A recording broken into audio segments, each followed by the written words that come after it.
Hey guys, just wanted to get here and do a quick little explanation of why I'm doing the Brazos River float. I've explained it a little bit on Facebook, but I really haven't said anything per se that I can think of on YouTube. So anyway, the gist of it is there's 3 orphanages down in Mexico that I do quite a bit of stuff with. Big Heart Orphanage, and they've got 2 other orphanages they're associated with. Big Heart there in Reynosa, Mexico, and then the founder of Big Heart, Gator, he actually runs the orphanage now down in Monterey, in the mountains outside of Monterey. And then they just recently took over another orphanage in Matamoros. So those 3 orphanages are near and dear to my heart for multiple reasons. I've been to a lot of orphanages around the world and seen a lot of things, but what really blesses me about these orphanages, I know the directors, and I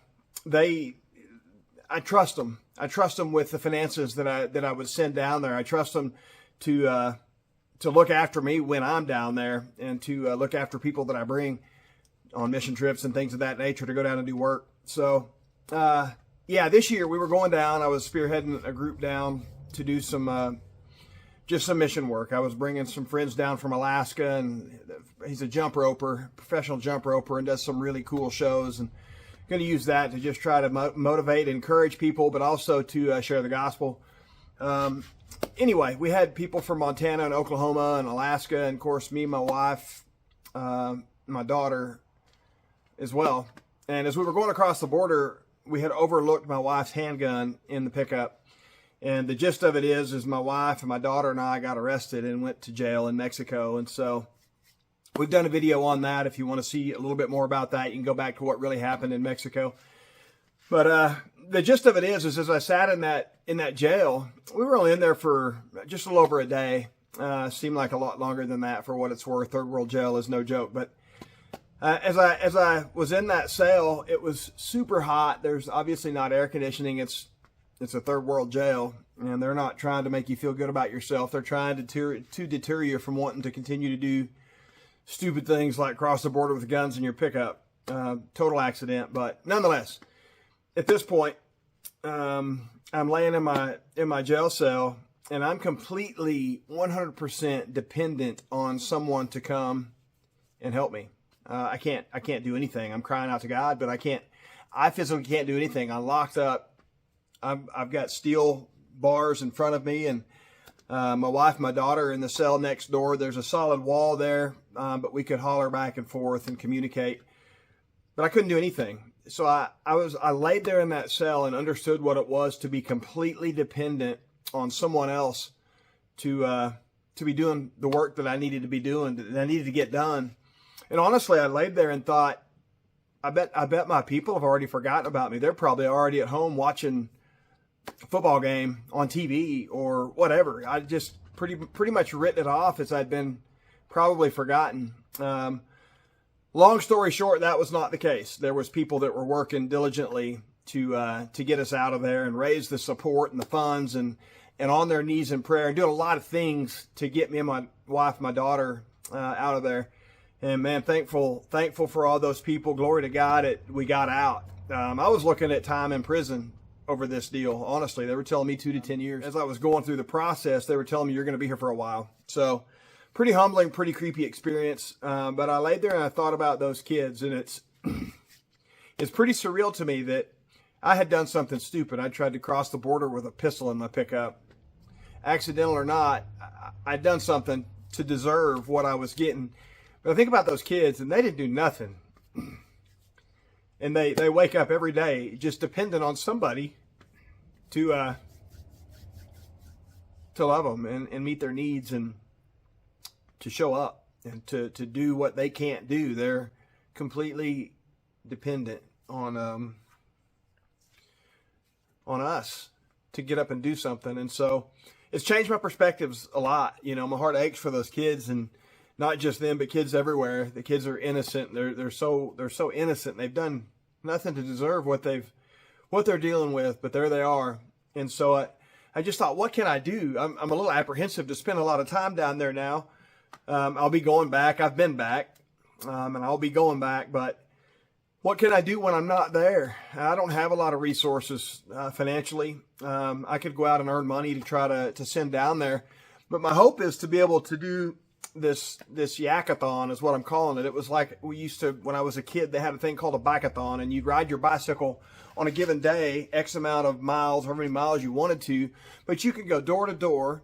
You could send it to work with your mom and dad, and you could take it to school and talk to your teachers about it, and they would pledge X amount per mile that you rode your bicycle on this given day, and this allotted time. So I thought, what can I do that might inspire people to get outside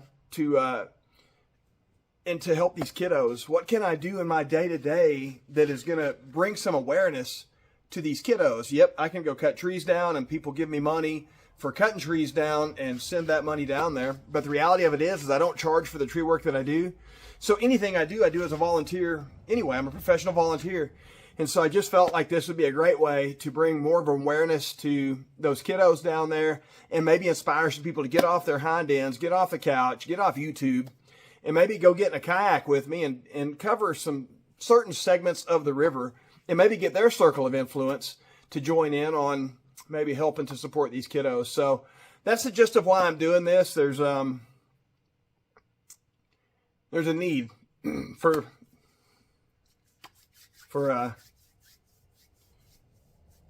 people to reach out and love on kiddos, and to be what they can't be. They can't meet their own needs. They are totally 100% fully dependent on us to do that they can't do. And so anyway, that's what I'm doing. Hopefully this inspires you to maybe consider pledging X amount for me per mile. I think it's 840 miles roughly. I'm guessing 840 to 1,000 miles from the confluence where it starts at the Double Mountain Fork and the Salt Fork down to the Gulf of Mexico. And I'm going to try to cover the entire river. I've got a lot going on in my life, and I can't do it all in one stint. So I'm doing little bits at a time, trying to go 2 or 3 days at a time as of right now. And right now I think I'm like 30 miles in, and that's all been walking. So anyway, yeah, hopefully this inspires you to do something to help these kiddos out, and maybe get off the couch and, I don't know, go do something active and physical.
Yeah, I got to come back and get the camera.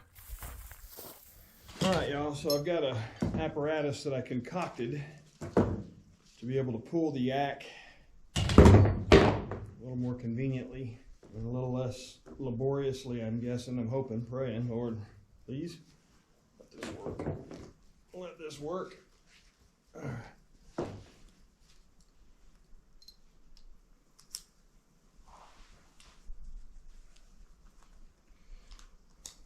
It's an old harness that a good friend of mine gave me several years ago. He worked the wind farms and gave me this harness as he was getting out of the business, because I'm a tree guy, but it's just not really a tree guy harness. It's just not going to work for what I do.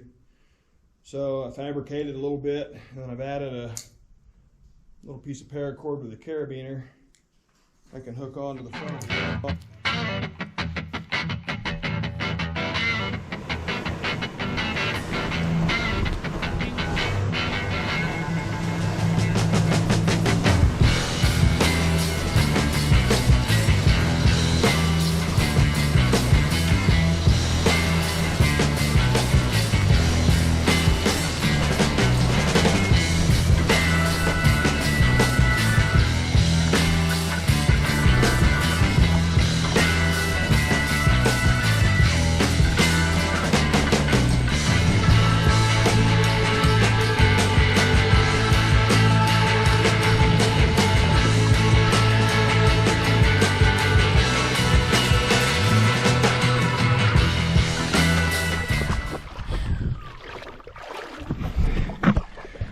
maybe not quite as easy as I was hoping, but we'll see. I'm pretty much committed now. Well, not quite committed yet. I could still take the yak back, but I think we're gonna go for it and see what we get. You know, so far he's a kid in a candy store. He's just no stick is safe here on the river, that's for sure. Get out and walk again. It's been just the mentality I have to get used to just getting out all the time. It's frustrating, but part of the gig, so I'll stop, get out, drag the boat, jump back in for a little stint, jump out, drag the boat, jump back in for a little stint. Those little stints are nice. You're just sitting there. A little bit of current, so you're actually making time while you're sitting there. All right, we got to try this here. You'll see here in a second. Rio.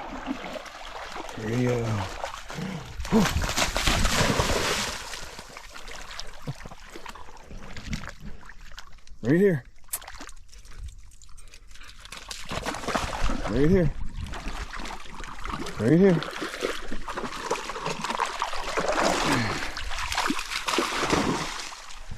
Hey.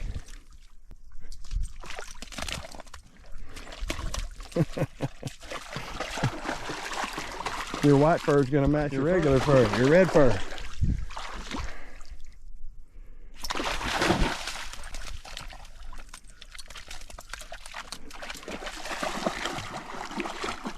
Right here. Right here. We've already done 12 miles on this trip and we're not even 2 miles in yet.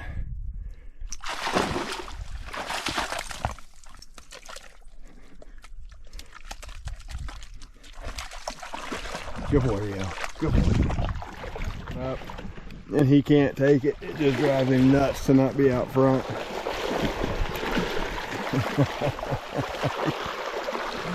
That's more than he can bear.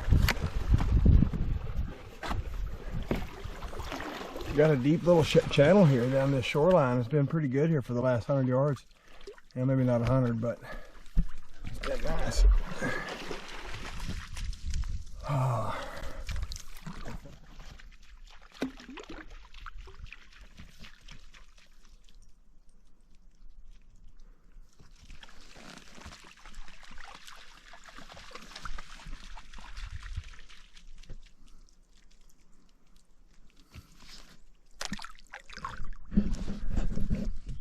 All the history of this river. Humbling to think about as you float it, just thinking about the Indians that have lived off of it and the people before them, and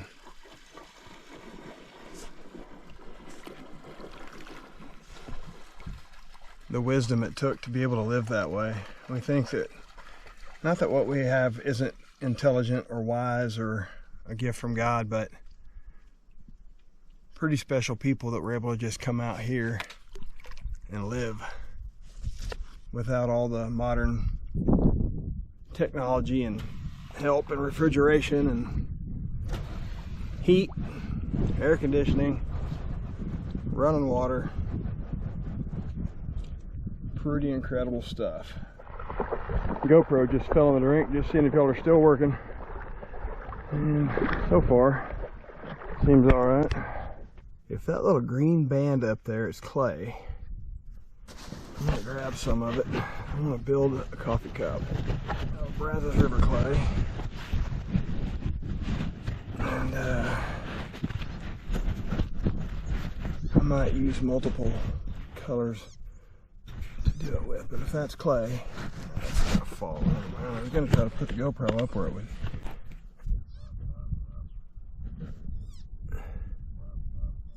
I'm sure you can see it. It's just right at my fingertip there. I don't know if that's clay or not, but if so, I'm gonna get a Ziploc bag full. Try to make a coffee cup.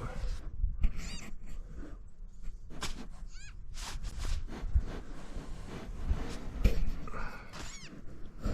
don't know where I could put this where it won't fall in there. I'll just take it off, turn it off, and show you when it gets. All right, so this green band of stuff right here is clay. I mean, this is clay also, so I mean, it's all clay here, but this green band in particular, I just think looks cool. And so I'm going to gather up at least a fair amount of it.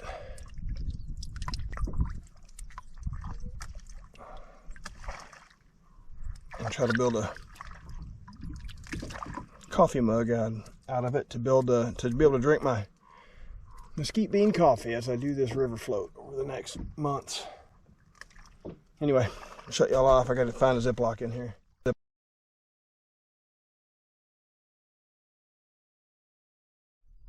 He hasn't seen that yet. When he sees that, it's gonna get crazy. Uh-oh. He just seen it.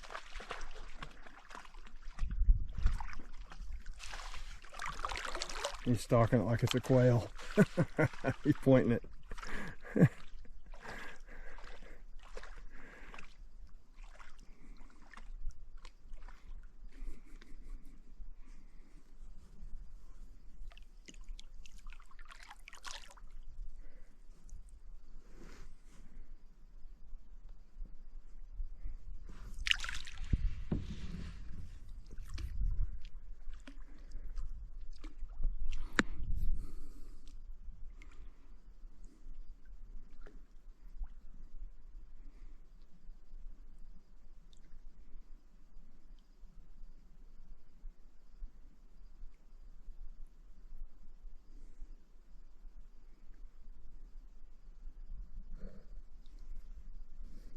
Get him, Rio.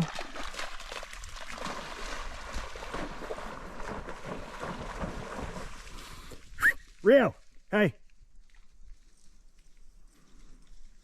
Come. Come.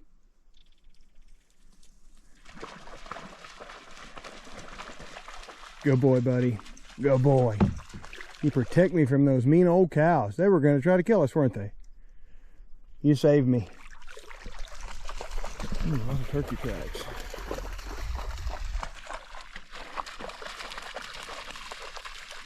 That made his day. He got to. It looks like he's finally wore out. But this is where we're going to camp. I think we've done a little over 9 miles again.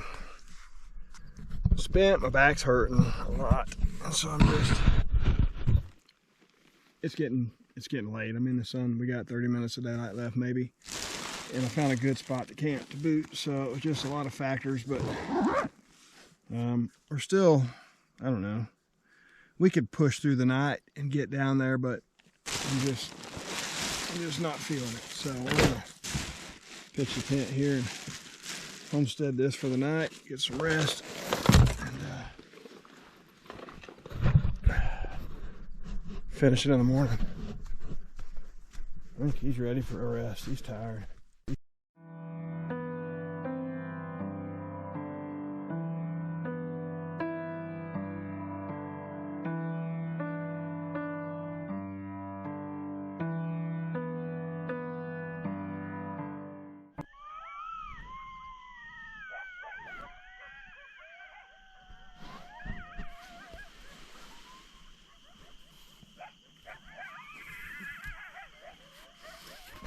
Get my morning cup of mesquite bean coffee going. Slept decent. Coyotes were just crazy noisy all night. But aside from that, weather super mellow. Day 2 was a pretty short day, so the gist of it was I spent the next 3.5 miles watching Rio entertain himself. At one point, we did have a coyote stalking Rio until it winded me. We'll talk more about that at the end of the video.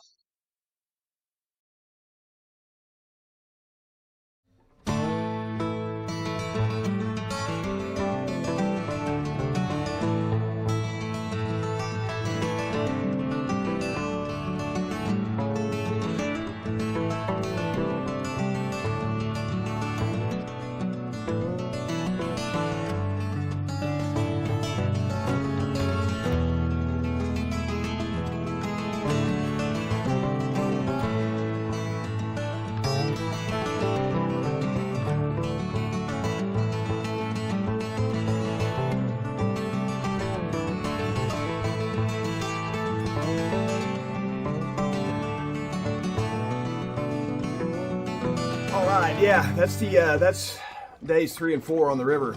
I did 9.1 miles on day 1 and 3.6 miles on day 2. I'm roughly 30 miles in to the trip so far. So anyway, what I wanted to talk about was the little clip there where there was a coyote running towards Rio there. I'd seen the coyote probably 10 or 15 seconds before I got the camera going. And the coyote was coming down to get a drink of water, and he looked up river and he seen me and Rio. Well, he seen Rio, he didn't see me because I was sitting low. I was sitting on the yak, just taking a breather. But it seen Rio, and I mean, it just made a beeline. And so I think about, well, for one, I think about John 10:10, where it says that the thief comes to kill, steal, and destroy, but I have come to give life to the full. And I think about how many times in my life when I've had something similar. So just watching Rio, we were in Montana a few months ago and had another similar situation where a coyote had seen him from a long ways off. I was up watching a herd of elk down in this bottom, and the elk started running, and I got to looking, and there was a coyote running through the herd of elk, and Rio was up just oblivious to what was going on around him. He was just playing chasing sticks, and that coyote looked up. It was probably 400 yards up to where Rio was, and looked up and seen Rio and just abandoned ship and came on a beeline up the side of that mountain for Rio. That coyote had no idea I was there. And so as it's coming up the mountain, I call Rio to me quietly, and he comes over to me. He doesn't know what's going on, and you want to be close to me right now. That's what I knew that he needed, was to be close to me at that point in time. And so I was hoping that this coyote would come a little closer than what he ended up coming, but the way my wind was blowing, that he was going to make my wind. And so, man, that speaks to me. Even now, it's continuing to speak to me, and how often, man, God's calling us to be close to Him because there's things going on around us. The enemy is set up. He's like a roaring lion seeking whom may devour, and he's crouched back in there ready to pounce. And we have no earthly idea what God is doing, but sometimes He's calling us close to say, listen, you want to be close to me right now because even my essence is going to thwart what the enemy has planned for you. So, man, I encourage you, just stay in tune to that still small voice. Stay close to Him because He's looking out for you when you don't even know it. When the enemy is coming, he's coming like a roaring lion. He's charging in on you to pounce, and he looks over your shoulder and he sees who's got your back. He smells the essence of He who's looking after you. So, man, it encouraged me hugely to have seen these encounters with these coyotes here these last few months. That's the third one we've had. Rio has no earthly idea that he's had 3 coyotes looking at him as a snack in the last few months. But I'm looking out for Rio. God's looking out for you. He loves you. So yeah, I hope this inspires you a little bit of these videos. I know that they're not really exciting to watch, and it is what it is. But I'm hoping that we can make an impact in these kids' lives, and I'm hoping that folks will get on board. I hope this thing will grow. Hopefully this whole Yakathon will grow, and people will get on board, and it'll end up being something that can really make a difference for those orphanages, kids, man, that just need love. They need help. They need somebody to look after them. They need you to be the hands and feet of Jesus, to show them the love of Christ that He has shown you. And maybe you can't go down there, but there's other ways. This is that important to me that I'm willing to ask you guys to prayerfully consider how you might be able to help these kiddos. So anyway, hope you guys are blessed, and until the next video.